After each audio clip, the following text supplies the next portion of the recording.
that's when I went through the vocabulary. Yes. And we did the video. In the first class, we got through the whole one. In the second class, we only got through like half of it. And I kind of made the realization that I just didn't think they could keep up with the notes, the stuff I wanted them to do. So. Yesterday it was super cool how your timing was perfect. So the video ended like right when class ended, which is always magnificent when that happens. And then not all classes have to coordinate like that. But it was cool that you re-showed the video today, and then stopped with them, went over it. Mm-hmm. With the attendance with this population, that's also, it was a good way to kind of kill two birds with one stone. Right. Like take care of the students who were absent yesterday so they didn't miss the video, and then reinforce what they learned yesterday. So it was nice. It was good. Yeah, reinforcement. The things too is this week's theme or whatever, the standard theme was differentiation. So I think it is good for those students who need that, and there's like a lot of them that do. Yeah, because you also used a talk aloud method when you were going over the video with them, and that's really helpful because they're able to essentially look at your thinking and go, oh, okay, that's how she would take notes, because you were like, okay, I would write this down, like, in headings, and underneath the headings I would put one, whatever you were, and that really, really helps the students who are struggling with kind of processing information like that. So that appeals to visual learners, audio learners, like all types of learners. So that was really, really good too. Yay. Okay. And you paused it. You gave them time. So it was just a nice way to do it. Yeah, and I guess the only danger or whatever is I have to watch and make sure that I'm not losing the ones that don't need that. And the ones that, like the couple, like Alondra, that's like opportunity to mess around kind of stuff, because she was like, oh, she was something about the time, like she knew what time we had stopped the video yesterday, and she already had all the notes. But I mean, she's smarter than me, because I can't multi as fast as she can. Yeah. She's good that way. And she can also talk up a storm with everybody.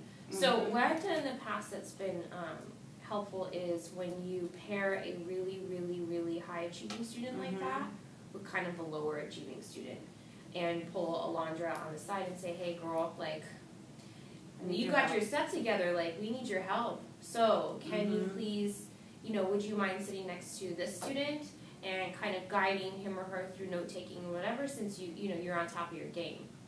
So she's really she naturally likes helping other students. Oh, okay. I wasn't sure. So yeah, she could be a little bitchy sometimes. She seems a little self-centered to me. I just wasn't sure. Yeah, but she's actually really quick to help. So she has a hard shell on the outside, but on the inside she's a sweet girl. Okay. Who's really sensitive and helpful.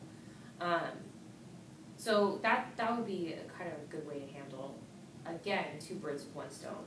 Okay. And then there's your differentiation as well.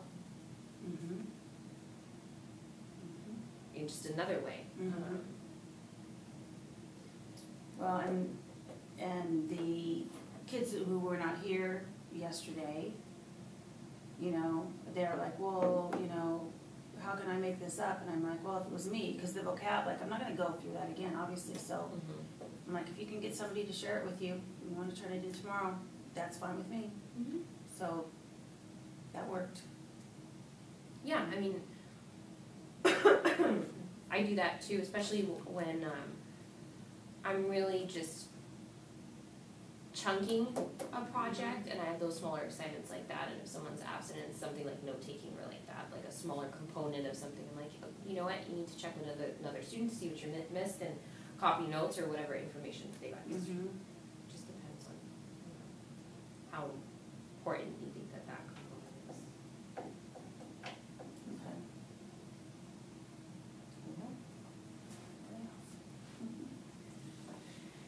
I know you got annoyed with having to walk around and do the note check, and you kind of, when you walk past me, you're like, God, this is such like it's a waste of time, but I need to do it. I started feeling, I really wasn't annoyed, but I was thinking, gosh, is this a good use of time? But I really want that information. I was trying to think, is there a better way to do it? Like, should I have them come up and show me? Like, if there was a way to have them working on something and then, okay, so that's what I was going to say. So okay. That's really cool. And that's just part of that. You'll learn with every lesson you run. You're like, oh, I didn't think of that. It doesn't even come to mind.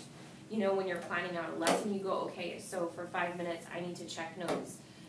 Because you're so focused on doing a good job, the other component of, oh, well, I didn't really picture that the students are going to be waiting for me. Right. And not have anything to do, you know what I mean? So this is just, it was interesting that you noticed that.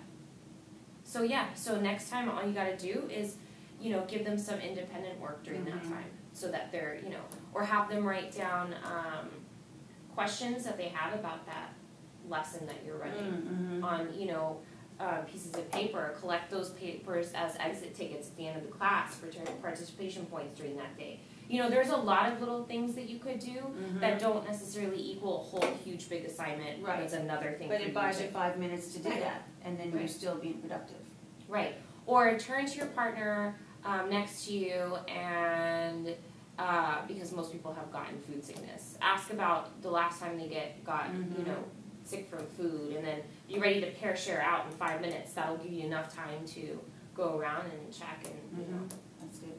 So so these little things like, but you'll be able to pick that up on the fly too, and realize like when things like that happen, you'll slowly be able to look around and go, okay, all right, like right now, like take out a piece of paper, like just a lot of it is just, you know, spur of the moment type stuff. Okay, that's a really good suggestion.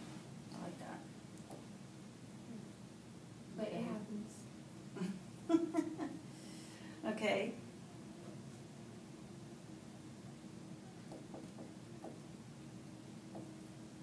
What else do you think? I saw that you were doing. I was laughing because you were like, God, I'm tired of the lecturing part. Yeah. Through the videos. The only thing I told you was off camera too. Make sure you take care of yourself. Drink water, tea, whatever, coffee, like, and eat snacks like in between the classes, or even if you need to like go to the desk and like grab a piece of chocolate, anything, because it's hard. It's hard, especially back-to-back courses when you have to have any kind of lecture or just stand, you know, and guide them through something. It can be difficult. I always dread those days of like, oh, good shoes and like some good food and some, so your energy doesn't drop. Because you don't want to go home and like pass out. Right. Right.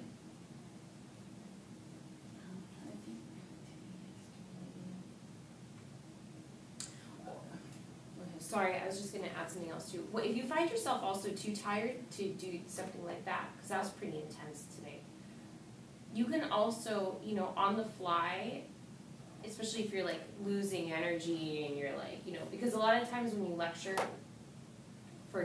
not lecture per se, but if you're kind of up there, you know, like what you were doing, which was a little bit of lecture but a lot of guidance and stuff like that, you can really forget what you need to say too because you're tired.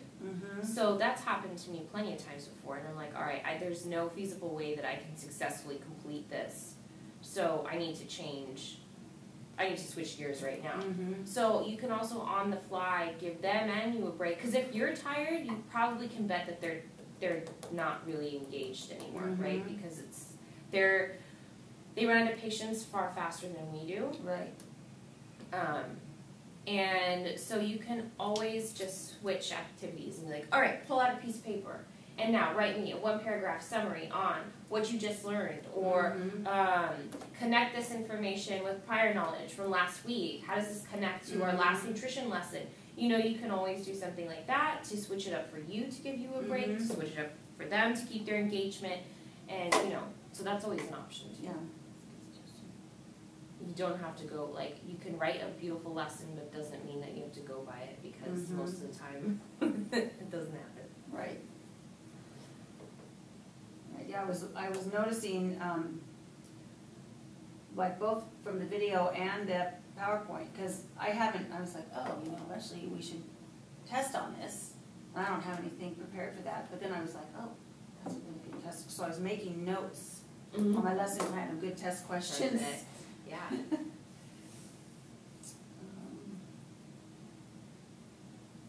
Yeah, I mean, overall I was pretty happy with it. And it is funny, just, how it's pretty well thought out, but then I'm like, oh, wait a second, Things you don't think about. Yeah. Just pop up. And then, But it's really good that those things pop up, because when you're up there and you're like, oh crap, like, right, like if something goes wrong, that's the only way we learn. So next time you design a lesson, you're gonna think of those things, like, okay, I remember that time, so that means I need to have the kids do, something while I'm, right, checking for participation. So it's all really good, because it's the only way that you're gonna be able to design lesson plans that work for you and for them. So I was thinking about what I have. I left them over there, but I made these pieces of paper that have the name of the different, so like botulism, salmonella, all the different ones. And there's 10. Doesn't mean we have to use 10. But we have about 20 kids in the class and 10 illnesses. And the next assignment, the next level of this is to do, for them to do research on their specific illness and then to make the little skit. So I've been trying to figure out, is 2 the right number for the skit? Because I get a little concerned with 3, because is everybody going to have it, like, there's only so much you can put into it. I'm thinking there could be a doctor, there could be a patient, there could be a parent and a patient, or a food preparer and a patient. Like, I'm just not sure how many people are needed. I'm thinking 2 is probably okay, just for a little skit, or maybe it's almost like a role play. And then I was trying to think of differentiation within that. Like, do I because the way it's designed now, it's that you're going to come up with a skit, and I have the criteria written down. I didn't put a time on it. I should probably put the time on it. And then, do I let students write out a skit if they don't want to get up in front of the class? Like, I was thinking of that. I was thinking about making a poster, but I don't have any materials for that. Like, I kind of dismissed that one. Yeah. And it started getting too wide for me, so I'm like, no, let's do the skit. You can, and I did think that maybe they could do like they could do a video, and they could just send us the video. So as you were explaining this, those are all really great ideas, because I'm just now, here's the updated IEP list, right? Like, I just circled all the SPED students, and there are a ton of them that we have in those particular classes.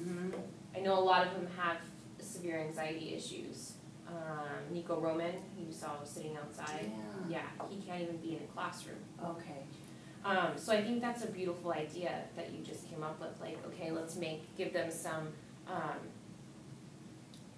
hand them some options, because a live skit in front of a class is pretty challenging for people who are shy or who have any anxiety problems, which we have a lot of. Plus, these students have a lot of them have learning issues. Like, you saw even the ones without IEPs, how you were really on top of it, and you said that kid Armando, like, where's his IEP? I'm like, he doesn't have one. Well, he needs one. Well, he's too old, so he's not going to get one. Oh, Osvaldo. I mean, Osvaldo, sorry. Yeah. Whatever. Yeah. Armando's the one who has. So. Right. And he was really out of it today. Right. And then I feel bad because there's not enough of me to give him the attention that he clearly needed, but I just was like, okay, so you didn't take the notes, and he started looking for him. I forgot to go back to him. I don't even know if he had notes or not. He was taking notes at the end, but he just seemed out of it. I don't know how else to put it. So one thing that, here, it's not easy to handle this type of situation, because you have an entire class you gotta watch out for, and then you have so many kids who are on a SPED list, and every single one of them has different needs. So this is how I handle. I'm not saying this is correct or incorrect, but and every teacher handles it differently. I always have this handy, and then I also remember which ones have them, right? And I'm like, all right, like I don't know, I'm just naturally good at remembering which kid has the most problems. So I'm like, I know that kid has anxiety, so they're not going to be able to do this. So, but that's not realistic for a teacher who, you know, you've spent 2-3 weeks with them, right? My recommendation would be to keep this list with you when you're planning something, so that you can, you know, think of things. You're like, all right, my IEP students, like, how am I going to differentiate for them? What specific things do I have to design for certain students? You know, you may have to give one of these guys an entirely different assignment, which I've done in the past, because I knew, okay, this is probably not going to work for this student, but it's in the best interest of the class, so let me give this student something else to do. A lot of them do really, really well with graphic organizers. So anytime if you're asking them to take notes, what's really helpful is to design a simple, and this shouldn't be too difficult, right? But a simple worksheet for note-taking that they can put their name on. First of all, you hand it to them, so that alleviates one pressure, because they don't have to have paper or notebook of their own, which for some of these kids is a problem. Right. You know, and maybe it's just a simple, like, okay, numbered 1 through 10 list. Like, you write me 10 sentences about major points from this video. And if you write down 10 major points, you get your participation points. So sometimes it keeps them more focused because they see they're visual learners. You give them a paper so that they're responsible for that. And so that's something to think about. Another thing to think about is closed notes. So that's a lot of extra work for a teacher. So in a perfect world, that would be wonderful, right? Like, fill in the blanks, fill in the... I'm not understanding. So they're notes with holes in them, right? So they'll basically they'll have a sentence with a missing word, and the student has to pay attention to the video or presentation in order to fill in the missing word. They're lovely, but that's difficult and very time-consuming. Plus, I feel like at this age level, it might be a little too easy, even for our SPED students. Still want to challenge them, keep them, you know, give them rigorous curriculum, because they're capable. They just need a little bit of extra help, or maybe different instruction. So, you know, when we went through the video again, and I stopped, and I'm like, okay, write this down. This could be a test thing. I asked Osvaldo at the end of the class how that was for him. Was he able to get some notes? Did he feel like? And he was like, well, you know, it was better, but I still. So I'm like, damn. Okay, but he said, but I think I know the link. I think I can go. He said he was going to look it up on his own and do it on his own time. So I said, okay, well, let me know if you need any. Yeah, so here's another great thing you can do if you want to differentiate even more, and this is good anyway, and I would offer this to all students, is when you do have videos like this. So sometimes what I do is create Word documents, little slips. I'll type up links to videos and just hand them out to students. You guys, if you guys can finish these notes, here's the link to the video. Go home and, you know, finish it. Or you could, you know, blow up the link on the smart board and say, everybody write this down right now. Like, everybody write it down. So that's, you know, those are really good little tools. So that might be even better than you printing and giving, you know, handouts to students. However, maybe for the SPED students, they need even us to hand them papers that say the link. So extra work, but, you know, we have to accommodate for these students. It's just, the best thing to do is try to figure out how to be creative so that it's fast for you and easy for you, and not, you cannot feasibly plan another lesson for each one of these students. It's not reality. It's just adaptations. Exactly. Yeah. Little things to tweak, extra things to offer them, choices, you know. That's really it. No, it's, and like you said, that's true. It is not, you're not able to sit down with each and every one of them and help them one-on-one. In a perfect world, yes, but that's not the way schools work. So we have to be creative in how we do things. I did notice that they were, you know, since getting the feedback last week about making sure there's something they're accountable for, that was very eye-opening for me. And I noticed, they're like, oh, did you get me? You know, when I was going around, did you mark me? Did you mark me? You know? Mm-hmm. And some students, I was like, this is not, I'm putting complete or incomplete. This is not enough for me to put complete. Good, yeah. No, it is important that for this population, it's important because anytime you tell them, okay, like, write notes down from this video. Oh, well, do we have to turn them in? No, you don't have to turn them in. You know what you'll literally see? Oh, well, then fuck it then. Yeah, it's like, no. Like, we still want to learn, right? So, I learned that very quickly here, too. Gotta put value on everything for them, right? Because they're not at that self-managing position in their life yet, right? They're just not there. They want points for something, you know? They're very, like, gift-driven, and they need something for what they're doing, which is good. It's fine. They're a little crazy sometimes, but so yeah, that's a big thing. And then you want to keep them accountable during the entire class period, which you saw today. You know, always give them something to do. Always give them an assignment. Make your life easier too. Keep them happy, and all is good in the world. Yeah.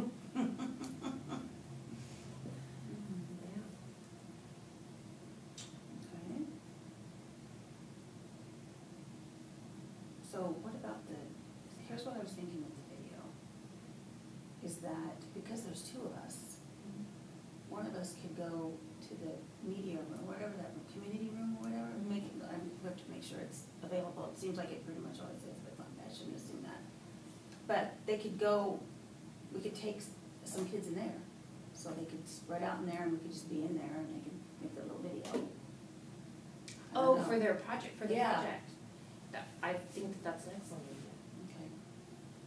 They love getting out of that's a beautiful idea. They love getting out of the room too. It's good to mix it up, keeps them engaged, keeps them interested.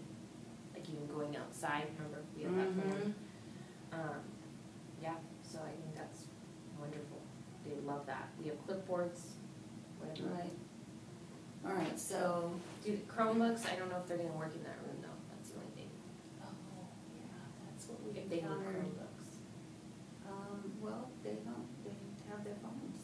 They just do their video on their phone. Right. So I don't know what the rest of the lesson. So there's certain criteria. I actually made an assignment sheet, but it's, you know, basically they're going to just describe the illness or the symptoms, you know, details, and then they've got to make up a little scenario. Fun. So, yeah, that's it. And then gotta figure out, I guess it should probably be, well, it's gotta have all those things in it, so it's not gonna be more than a couple minutes long. Right? There's no reason for it to be, I don't think there's really any reason for it to be much longer. I don't think so. So you want to give them a choice, right? The skit or That's the what video. I'm thinking. I think that's a great. Okay. Yeah. And the only other one I was thinking is, here's the questions I seem to get a lot are, can I do this alone? Like I don't want to be in a group. I just want to do it alone. So there's that to think through. There's that to think through.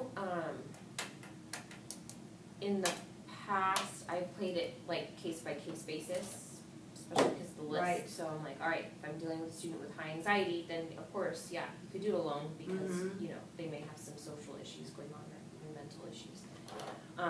So what they'd have to do, like, I mean, I'm not sure how this particular assignment would work unless I did the other one where if that was the case, they could write out a little skit. You know, doctor says this, patient says this. There you go. Write it out. There you go. Yeah. You actually see this is great differentiation because you have people who, you know, want to be the class clowns and center of attention who are going to love that skit idea. Then you have students who can't put down their freaking cell phones who are going to love the video idea. And then you have the wallflowers who really don't want, who are shy. Like I've never heard her say a word. Right. Except for present. She doesn't even talk to me when we have conversations. I don't know how we communicate. Okay. It's a psychic thing, but Yeah, so there you go. So this is perfect. So you're already remembering students that you're like, yeah, this is not going to work out for this student, but she can do a written skit. That shouldn't be a problem. The only thing I'm thinking of is there are 10 diseases. Then there don't have to be. Okay. But I can do up to 10. Do you want them all to know about each of the diseases? Because if you do, then that's the only thing to consider is how is this information going to be spread from that group handling that disease to the rest of the class? If there are choices like a video, because if they're all skits, then great, but now you're not going to get just all skits, so the class is not going to learn from the students. The video we would show. We would show the skit, we would show the video. I mean, they would do the skit, we would show the video, because they would email it to us, is what I was thinking. And then I don't know about the write the play, unless I pick, because some of these are like, who's even heard of them before? Like there's like the big 3, like E. coli, botulism, salmonella, norovirus. I don't want those to be written. Like maybe I just give, like if it's a written one, it could be, shingleosis. Because no one's ever heard of it anyway. One of the lesser. So it really just depends on what you want them to be accountable for. Right. As far as like if you're going to test them and stuff. So that's really. Honestly, I was thinking of this as more of the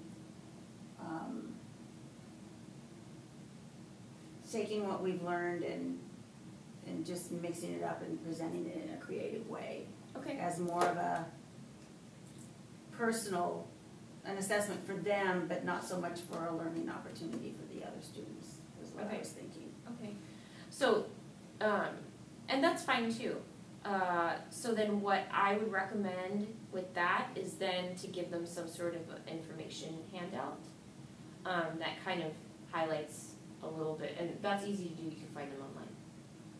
Like an article or something. Yeah, but now I'm thinking through what you're saying, and I'm like, oh, wait a second, because I want to make sure they're paying attention, and that the only other thing I can think of is to have like a little peer review form where they fill it out and turn it in.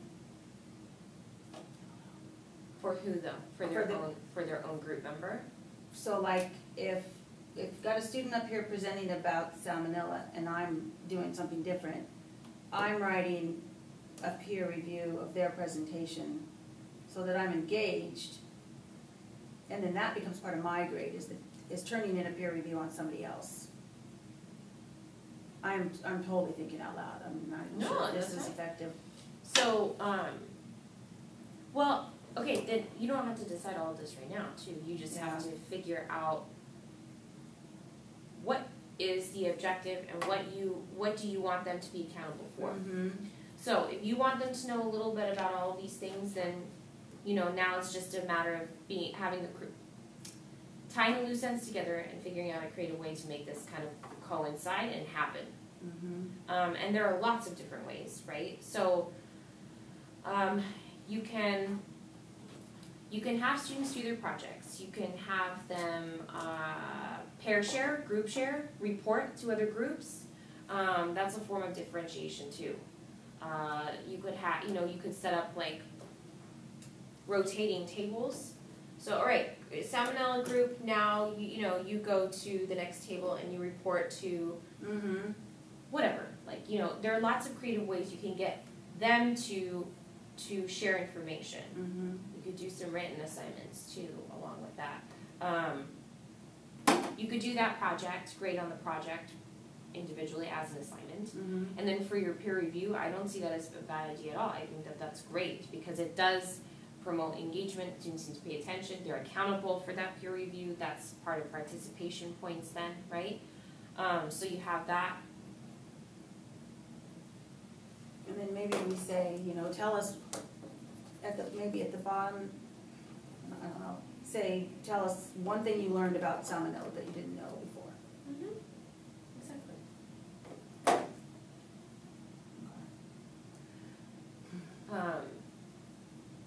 So, you know, and then you just have to figure out how you want to do the information sharing.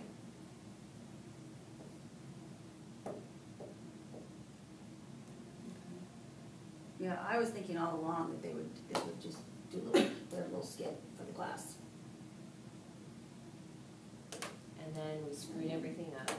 Well, and then I have my little, I think there actually is a rubric in my lesson plan of like how I look at the, yeah, I have a rubric on the skit. 3 points, 2 points, 1 point depending, and then I grade it. So it's almost, in that way, it's not really for the other people, it's for the person who's up there. Like, we just split it. Here's the thing, these diseases, they're all the same. They just come from, like, they all have the same symptoms.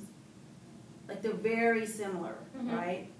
So there's not differentiation that much between them. So another really good thing you might want to think about doing is create a quick worksheet for them to gather information. And this, see, you could do very loose like things as too. they go. As they go. Oh, God. You're joking. I didn't even change yet. Oh my God. I'm not gonna be able to go to 2 either. What you can do is create a worksheet after all the performances, after everything. Be like, all right, some people did different projects. Now, go find people in the room, like list all the salmonella, botulism, and say 5 major symptoms, 5 major symptoms, 5 major symptoms. Then the quick worksheet, you turn that in so they have all the information they gathered from people, and you're good to go. Then they're accountable for everything. The only thing with that is they all have the same symptoms. You know what I mean? Or like 2 facts, or you know, whatever, you know, who knows. And that's okay if they all have the same symptoms, but they are in fact different diseases or infections. Right. So, I mean, it's good for them to know. The only issue is when you just have it as individual and there's no information sharing, you at least want to expose them to it. You don't have to test them on it, but at least expose them on it, because when you do these group activity type things, it's nice to have it's nice when they all learn from each other. Right. Yeah. Regardless of totally hear what you're saying. You know, so important. So you don't have to. I'm going to go back to the drawing board a little bit with this. Okay. With this part. Thank you. No problem. Wow, we did good today, huh? Well, that was like, gosh, I felt like bad 5 though. minutes. I know. It's okay.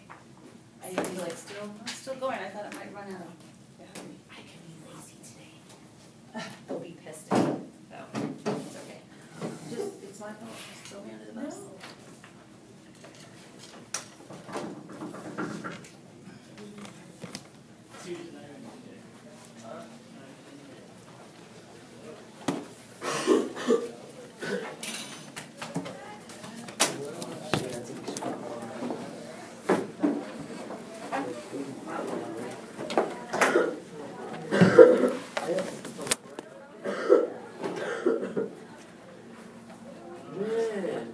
Okay?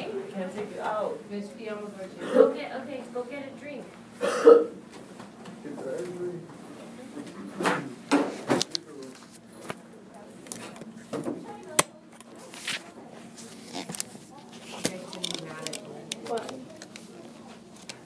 It's my fault. It's not hers. No, it's not. It's his fault. I'm going to be Coach P and not tell a student again